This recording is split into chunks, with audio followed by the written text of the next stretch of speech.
ठीक है, शुरू कर सकते हैं। जी, गुरुजी।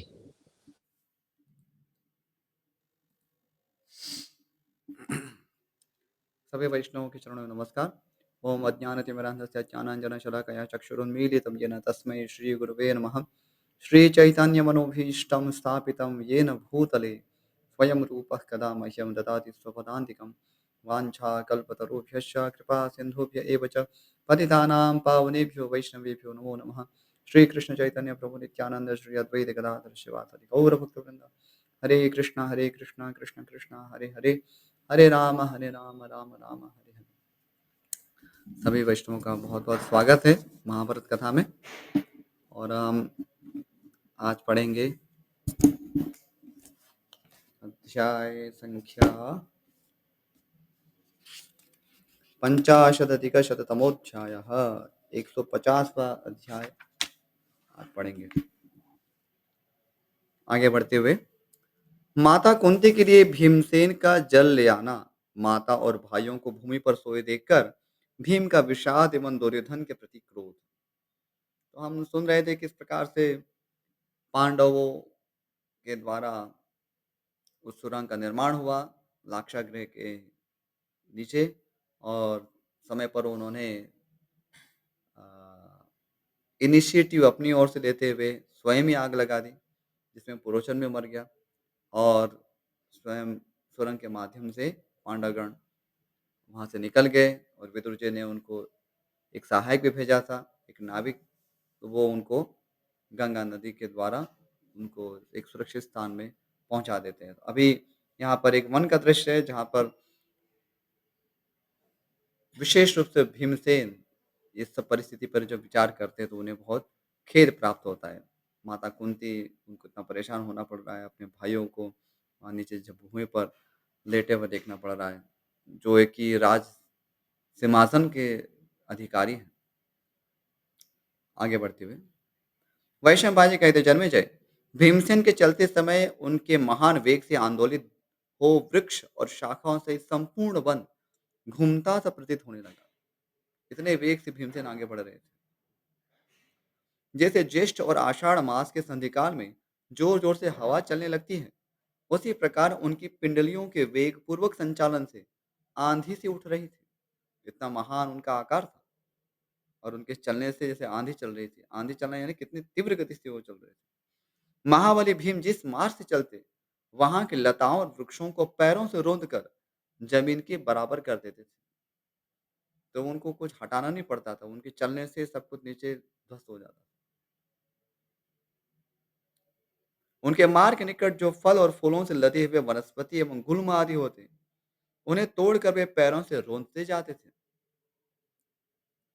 जैसे 3 अंगों से मद बहाने वाला 60 वर्ष का तेजस्वी गजराज किसी कारण से कुपित हो वन के बड़े बड़े वृक्षों को तोड़ने लगता है, उसी प्रकार महातेजस्वी भीमसेन उस वन के विशाल वृक्षों को धराशायी करते हुए आगे बढ़ रहे थे। तो यहाँ पर एक विशेष गजराज का वर्णन हुआ है। तो ये कोई भी गजराज नहीं है, लेकिन जो 60 वर्ष का है, और उसमें भी 3 अंगों से जो मद बहा रहा है। तो उसका विशेषता मुझे ज्ञात नहीं है, लेकिन एक विशिष्ट ही प्रकार का हाथी होगा, जो अपने शरीर के 3 अंगों से जिससे मद झरता है। और यहाँ पर ऐसा हाथी जब कुपित होता है, तो वो जैसे विध्वंस मचाता है, अपनी आँखों के सामने जो भी चीज़ आती है उसका। तो इसी प्रकार से यहाँ भीमसेन का अ, दृश्य हो रहा है।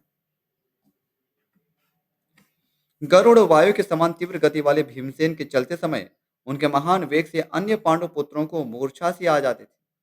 तो इतने तेज से चल रहे थे कि अभी साथ में तो भाई और माता भी हैं, तो उनको भी तकलीफ होने लगी कि ये कितने तेज से बढ़ रहा है, कहीं अ, थोड़ा-सा गति यदि कम करे तो अच्छा है। मार्ग में आए हुए जल प्रवाह को, जिसका पाट दूर तक फैला होता था, दोनों भुजाओं के बेड़े द्वारा ही बारंबार पार करके वे सब पांडव दुर्योधन के भय से किसी गुप्त स्थान में जाकर रहते थे। भीमसेन अपनी सुकुमारी एवं यशस्विनी माता कुंती को पीठ पर बिठाकर नदी के ऊंचे नीचे कगारों पर बड़ी कठिनाई से ले जाते थे। भरतश्रेष्ठ, वे संध्या होते होते वन के ऐसे भयंकर प्रदेश में जा पहुंचे जहाँ फल मूल और जल की बहुत कमी थी। वहाँ क्रूर स्वभाव वाले पक्षी और हिंसक पशु रहते थे। वह संध्या बड़ी भयानक प्रतीत होती थी। क्रूर स्वभाव वाले पशु और पक्षी वहां वास करते थे। बिना ऋतु की प्रचंड हवाओं के चलने से संपूर्ण दिशाएं धूल से आच्छादित हो अंधकारपूर्ण हो रही थी। राजन हवा के झोंकों से वन के बहुसंख्यक छोटे बड़े वृक्ष और गुलमलता आदि झुक झुक कर टूट गए थे। उनके पत्ते और फल इधर उधर बिखर गए थे और उन पर पक्षी शब्द कर रहे थे। इन सब के कारण संपूर्ण दिशाओं में अंधेरा छा रहा था। वे कुरुकुल रत्न पांडव उस समय अधिक परिश्रम और प्यास के कारण बहुत कष्ट पा रहे थे। थकावट से उनकी नींद भी बहुत बढ़ गई थी, जिससे पीड़ित होकर वे आगे जाने में असमर्थ हो गए। कल्पना करके उनको कितनी दूरी उन्होंने तय की होगी, जब उन दुर्योधन या कोई गुप्तचर उन्हें ना देख ले, इसके कारण कितना दूर जाना होगा। और ऐसे घने वन में आप पहुंचे कि जहाँ पर भोजन के लिए भी कोई सुविधा नहीं। तब उन सन ने क्षमा करें तब उन सब ने उस नीरस विशाल जंगल में डेरा डाल दिया। तत्पश्चात प्यास से पीड़ित कुंती देवी अपने पुत्रों से बोली, मैं 5 पांडु पुत्रों की माता हूँ और उन्हीं के बीच में स्थित हूँ, तो वे प्यास से व्याकुल हूँ। इस प्रकार कुंती देवी ने अपने बेटों के समक्ष यह बात बार बार दोहराई, क्योंकि प्यासी हो गई होंगी। अब एक स्त्री है, उनकी क्षमता जो है, शारीरिक क्षमता पुरुषों से कमी होते हुए ये तो सब महारथी अतिरथी वीर थे।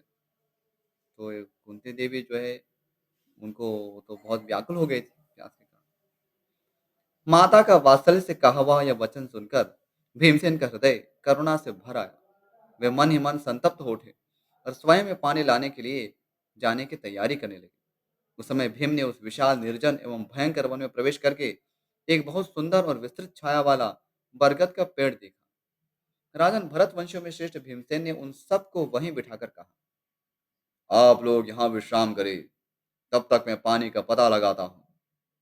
ये जलचर सारस पक्षी बड़ी मीठी बोली बोल रहे हैं, अतः यहाँ पास में अवश्य कोई महान जलाशय होगा, ऐसा मेरा विश्वास है।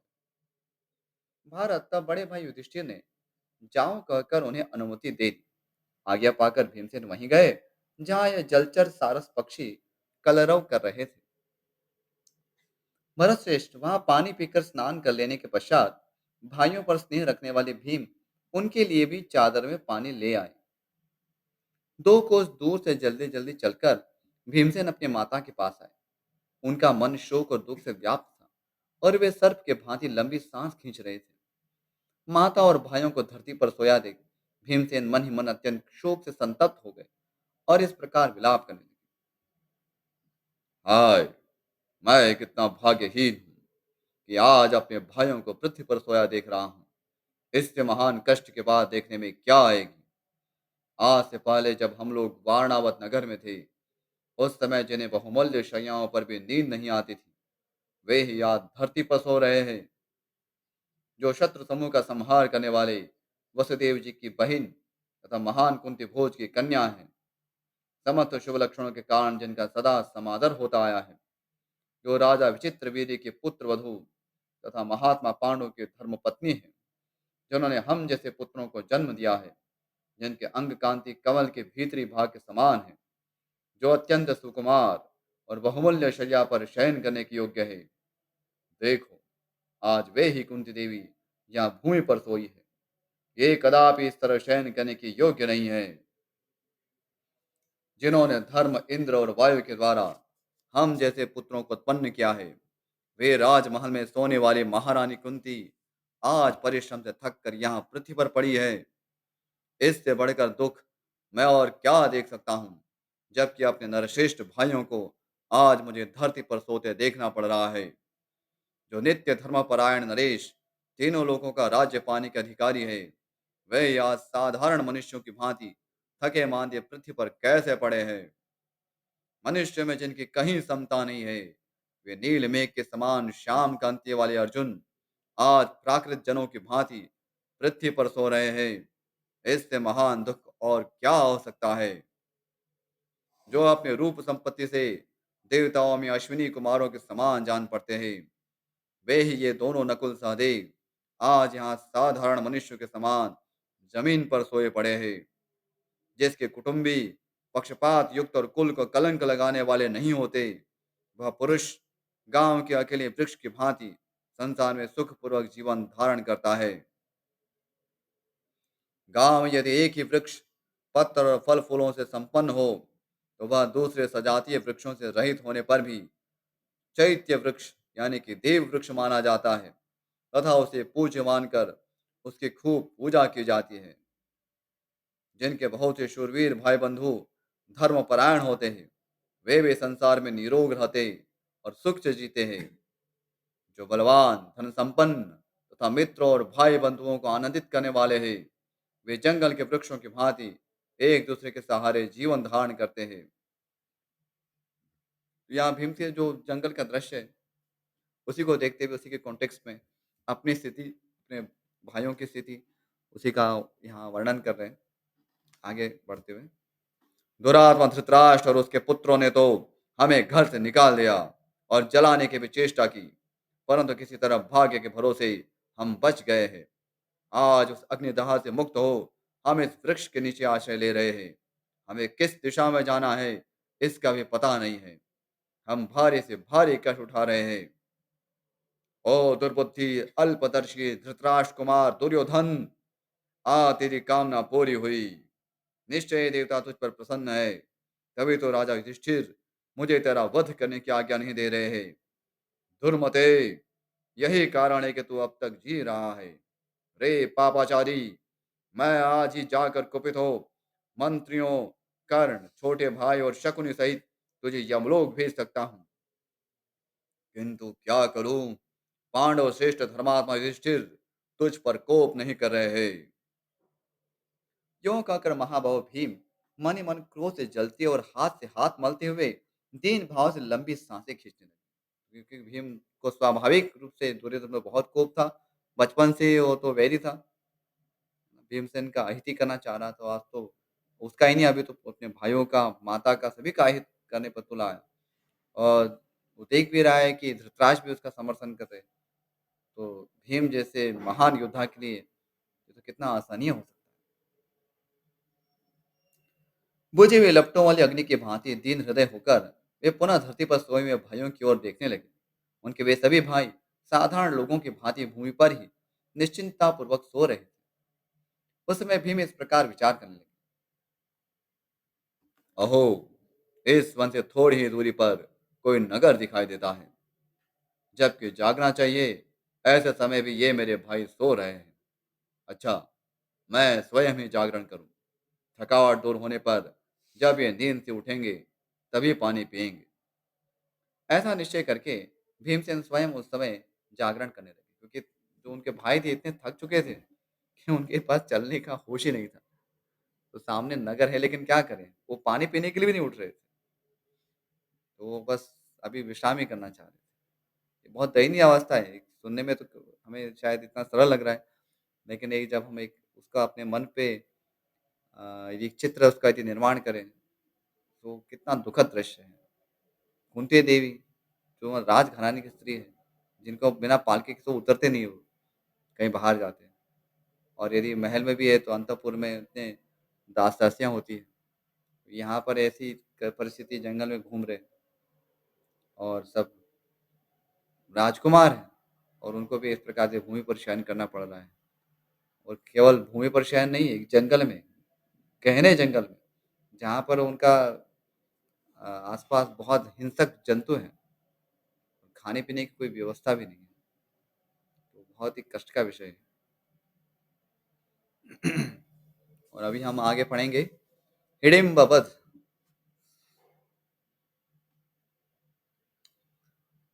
एक पंचाशदधिक शतमोध्याय, 151वां अध्याय। हिडिंब के भेजने से हिडिंबा राक्षसी का पांडवों के पास आना और भीमसेन से उसका वार्तालाप।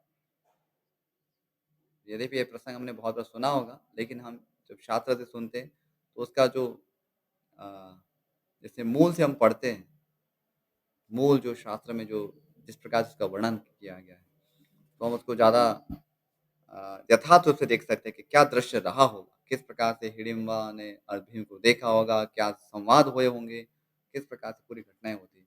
तो उसको हम वस्तुतः अपने मन में एक चित्र निर्माण कर सकते हैं। तो आगे बढ़ते हुए वैशंपायन जी कहते जन्मेजय, जहाँ पांडव कुंती सहित सो रहे थे, उस वन से थोड़ी दूर पर एक शाल वृक्ष का आश्रय ले हिडिंब नामक राक्षस रहता था। वह बड़ा क्रूर और मनुष्य मांस खाने वाला था। उसका बल और पराक्रम महान था। वह वर्षा काल के मेघ की भांति काला था। उसकी आंखें भूरे रंग की थी और आकृति से क्रूरता टपक रही थी। उसका मुख बड़ी बड़ी दाढ़ों के कारण विकराल दिखाई देता था।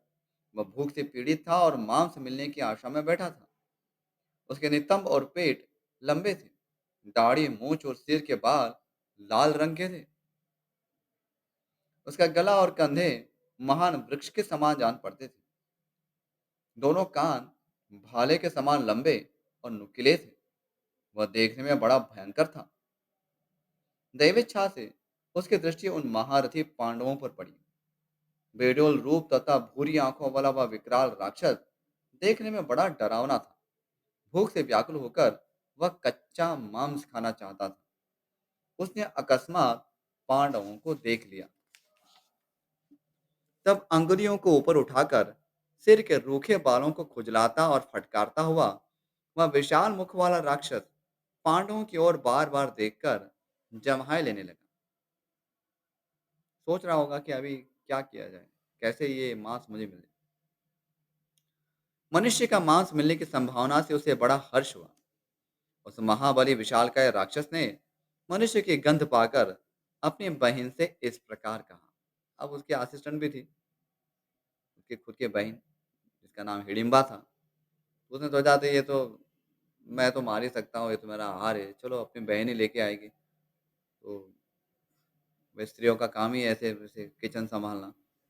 तो ठीक है चलो, बहन को ही बोलते हैं कि थोड़ा सा, अब वहाँ तो कुछ कुकिंग तो करना नहीं, लेकिन यही उठा के ले आए तो काम बन जाएगा। हिडिंब कह रहा है, आज बहुत दिनों के बाद ऐसा भोजन मिला है जो मुझे बहुत प्रिय है। इस समय मेरी जीभ लार टपका रही है और बड़े सुख से लप लप कर रही है। आज मैं अपनी आठों दाढ़ों को, जिनके अग्रभाग बड़े तीखे हैं और जिनकी चोट प्रारंभ से ही अत्यंत दुस्सह होती है, दीर्घ काल के पश्चात मनुष्यों के शरीरों और चिकने मांस में डुबाऊंगा। मैं मनुष्य की गर्दन पर चढ़कर उसकी नाड़ियों को काट दूंगा और उसका गरम गरम फेन युक्त तथा ताजा खून खूब छक कर पीऊंगा। ऐसा कह रहा है जैसे कोई छाछ पीने की बात कर रहा है, लेकिन राक्षस है, उससे क्या अपेक्षा की जा सकती है। बहन, जाओ पता तो लगाओ, ये कौन इस वन में आकर सो रहे हैं। मनुष्य की तीव्र गंध आज मेरी नासिका को मानो तृप्त किए देती है। तुम इन सब मनुष्यों को मारकर मेरे पास ले आओ। ये हमारी हद में सो रहे हैं, इसलिए इनसे तुम्हें तनिक भी खटका नहीं है।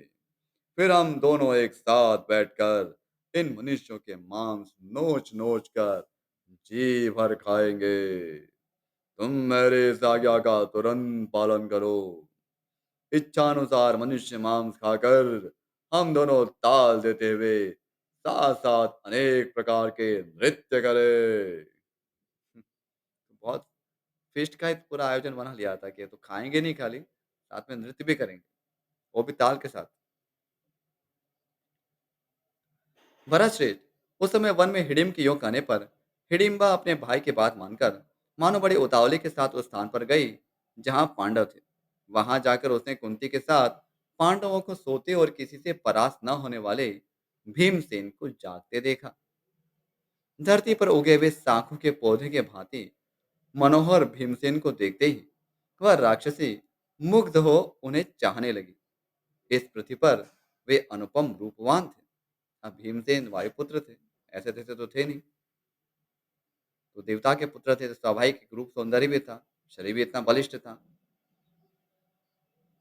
और ये राक्षसी बेचारी जंगल में तो अकेले ही रहती थी, कोई तो उनका भाई-बंधु तो एक हिडिंबी है, उसे छोड़ के कोई हो ऐसा लग नहीं रहा है।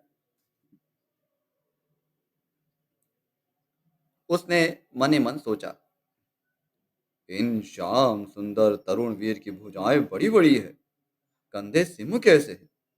ये महान तेजस्वी है।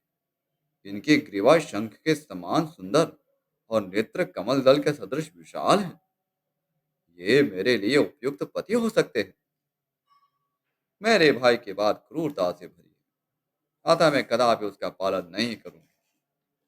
नारी के हृदय में पति प्रेम अत्यंत प्रबल होता है। भाई का स्वार्थ उसके समान नहीं होता। इन सबको मार देने पर इनके मां से मुझे और मेरे भाई को केवल 2 घड़ी के लिए तृप्ति मिल सकती है, और यदि न मारूं तो बहुत वर्षों तक इनके साथ आनंद भोगूंगी। स्वाभाविक है। और क्या विचार आएगा। हिडिंबा इच्छानुसार रूप धारण करने वाली थी। वह मानव जाति की स्त्री के समान सुंदर रूप बनाकर लजीली ललना के भांति धीरे धीरे महाबहु भीमसेन के पास गए। ललना अर्थात सुंदर स्त्री है होती है, उसका नाम ललना होता है। दिव्य आभूषण उसकी शोभा बढ़ा रहे थे। तब उसने मुस्कुराकर भीमसेन से इस प्रकार पूछा, क्योंकि वो साइकोलॉजी जानती थी मनुष्यों की। ये भाई ये लोग क्या सोचते हैं, कैसे मुझे देखें। अब ऐसा रूप लेके जाऊंगे तो थोड़ी ना मुझसे कोई प्रेम करेगा। तो थोड़ा सा अच्छी तरह से श्रृंगार करके गई, और अपना जो भी बेडल रूप था उसको भी थोड़ा चेंज किया। हिडिंबा कह रही है, पुरुष रत्न, आप कौन हैं और कहाँ से आए हैं? ये देवताओं के समान सुंदर रूप वाले पुरुष कौन हैं जो यहाँ सो रहे हैं? और अनग, ये सबसे बड़ी उम्र वाली श्यामा सुकुमारी देवी आपकी कौन लगती है, जो इस वन में आकर भी ऐसी निशंक होकर सो रही है, मानो अपने घर में ही हो?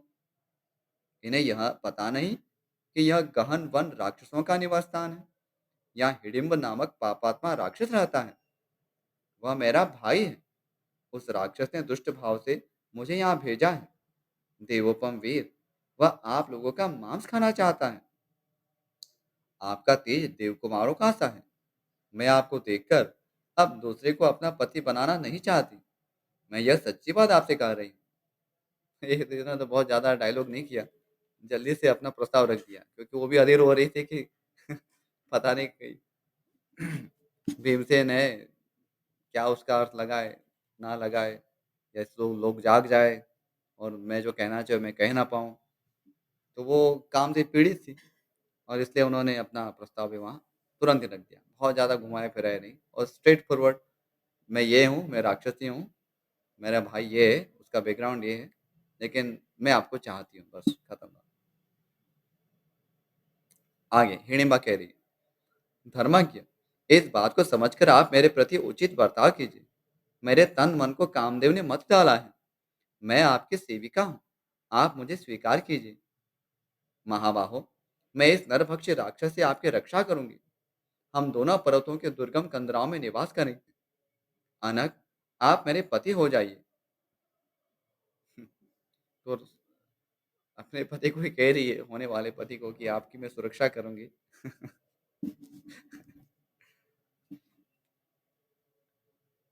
वीर, आपका भला चाहती हूँ। कहीं ऐसा ना हो कि आपके ठुकराने से मेरे प्राणी मुझे छोड़कर चले जाए। शत्रुदमन, यदि आपने मुझे त्याग दिया तो मैं कदापि जीवित नहीं रह सकती। मैं आकाश में विचरने वाली हूँ, जहाँ इच्छा हो वहीं विचरण कर सकती हूँ। आप मेरे साथ भिन्न भिन्न लोकों और प्रदेशों में विहार करके अनुपम प्रसन्नता प्राप्त कीजिए। पूरा उसने जो पैकेज था उसका आगे तक का, कैसे हम हनीमून मनाएंगे, कहाँ जाएंगे, कहाँ घूमेंगे, पूरा पूरा कंप्लीट पैकेज उसने एक साथ ही प्रस्तुत कर दिया कि मेरा ये बैकग्राउंड है, मैं आपसे प्रेम करती हूँ, आपके शरणागत हूँ, आपके सेविका हूँ, और बहुत आपकी सेवा करूँगी, आपको घुमाऊँगी, फिराऊँगी, ये सब करूँगी।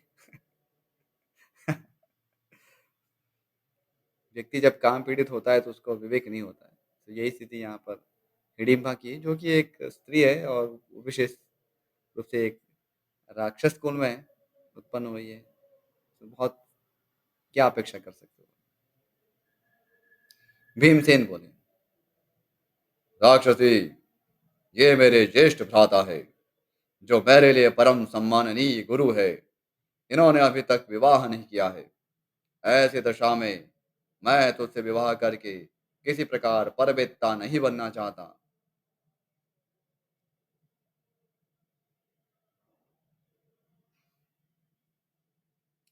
यहाँ परवेत्ता शब्द आया है, तो यहाँ पर अधो टिप्पणी बताया गया है, जो निर्दोष बड़े भाई के अविवाहित रहते हुए भी अपना विवाह कर लेता है, वह परिवेत्ता कहलाता है। शास्त्रों में वह निंदनीय माना गया है। यानी कि जो बड़ा भाई कोई है, उसमें कोई दोष नहीं है। यदि दोष है या अन्य कोई कारण, जैसे मान लीजिए कोई संन्यास ले लिया, बड़ा भाई, तो उसमें कोई दोष नहीं। फिर तो छोटे भाई का तो विवाह होगा ही ना। और मान लीजिए कोई बड़ा भाई जिसमें कोई दोष है या ऐसा कोई रोग हो गया है जिसके कारण उसका विवाह नहीं हो सकता है, ऐसी परिस्थिति में ठीक है, उचित है कि छोटा भाई का विवाह पहले हो, बड़ा भाई अविवाहित रहते हुए भी। लेकिन सामान्य रूप से जब कोई दोष नहीं है बड़े भाई में और फिर भी यदि ऐसा हो रहा है, वो दोषपूर्ण है। वो उसको परिवित्ता है माना जाता है, उसकी परिवित्ता संज्ञा होती है और वो निंदनीय है।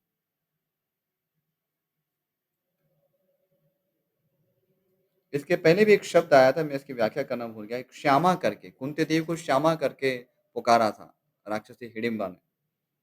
तो श्यामा का यहाँ पे अर्थ दिया गया है, तप्त कांचन वर्णाभा शास्त्री श्यामेति कथ्यते। तपाए हुए सोने के समान वर्ण वाली स्त्री को श्यामा कहा जाता है। तो यहाँ पर किसी शास्त्र से उदाहरण दिया गया है कि जो तपाया हुआ सोने का जो रंग होता है, तप्त कांचन गौरांगी जो है, जिस प्रकार से हम श्रीमती राधा रानी जी की स्तुति में कहते हैं, तो वैसा जब जिनका शरीर की कांति होती है, उनको श्यामा कहते हैं। आगे भीमसेन कह रहे हैं, कौन ऐसा मनुष्य होगा जो इस जगत में सामर्थ्यशाली होते हुए भी सुखपूर्वक सोए हुए इन बंधुओं को, माता को तथा बड़े भ्राता को भी किसी प्रकार अरक्षित छोड़कर जा सके। क्योंकि भीमसेन समझ गए ये तो मेरे साथ अभी पिकनिक का प्लान कर रही है। तो सीधा उन्होंने भी कह दिया कि आप जरा सोचो, ऐसे कैसे हो सकता है। इनकी रक्षा करना मेरा दायित्व है और मैं इनको छोड़ के आपके साथ पिकनिक कैसे मनाए जाऊँ। मुझ जैसा कौन पुरुष काम पीड़ित की भांति इन सोए हुए भाइयों और माता को राक्षस का भोजन बनाकर अन्यत्र जा सकता है। राक्षसी ने कहा, आपको जो प्रिय लगे मैं वही करूंगी। आप इन सब लोगों को जगा दीजिए, मैं इच्छानुसार उस मनुष्य भक्षी राक्षस से इन सबको छुड़ा लूंगी। भीमसेन ने कहा, राक्षसी, मेरे भाई और माता इस वन में सुखपूर्वक सो रहे हैं। तुम्हारे दुरात्मा भाई के भय से मैं इन्हें नहीं जगाऊंगा नहीं। भीरो, सुलोचने, मेरे पराक्रम को राक्षस, मनुष्य, गंधर्व तथा यक्ष भी नहीं सह सकते हैं। अतः भद्रे, तुम जाओ या रहो, अथवा तुम्हारी जैसी इच्छा हो वही करो। तनवंगी, अथवा यदि तुम चाहो तो अपने नर मांस भक्षी भाई को ही भेज दो। यहाँ भीमसेन तो उनका तो पराक्रम तो देवता जैसा है, तो उनको कहाँ भाई। तो हिडिंबा कह रही क्या है, आप जगा दीजिए। तो ये आपके भाई के कारण मैं इनको नहीं जगा सकता हूँ। ये उनको तनवंगी कह रहे हैं भीमसेन जी वस्तुतः, लेकिन वो तनवंगी नहीं है, वो तो राक्षसी ने अपना मूल रूप प्रकट नहीं किया है। और भी आगे बहुत सुंदर रोचक प्रसंग है, लेकिन उसको हम पढ़ेंगे कल, क्योंकि यहाँ अध्याय समाप्त हो रहा है। तो इस कथा को हम फिर कल विस्तार से पढ़ेंगे। अस्तु, तो यही समापन करते हैं। इस विषय में यदि कोई प्रश्न, जिज्ञासा, संशय कोई हो, ये या तो अन्य कोई इसी विषय में जिज्ञासा है, पूछ सकते हैं। जी, विदग्ध प्रभु। जी प्रभु जी, हैंड रेज करके प्रश्न पूछ सकते हैं।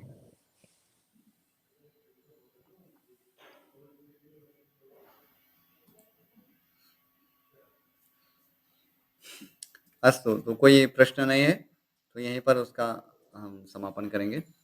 सभी वैष्णव के चरणों में नमस्कार। वाञ्छाकल्पतरुभ्यश्च कृपा सिंधुभ्य एव च पतितानां पावनेभ्यो वैष्णवेभ्यो नमो नमः। श्रीमद् महाभारत ग्रंथ की जय, महर्षि वेदव्यास की जय, श्रीमान गणपति देव की जय, श्रील प्रभुपाद की जय। सभी भक्तों का बहुत बहुत आभार महाभारत कथा को एकाग्रता से सुनने के लिए। हरे कृष्ण। हरे कृष्ण प्रभु जी।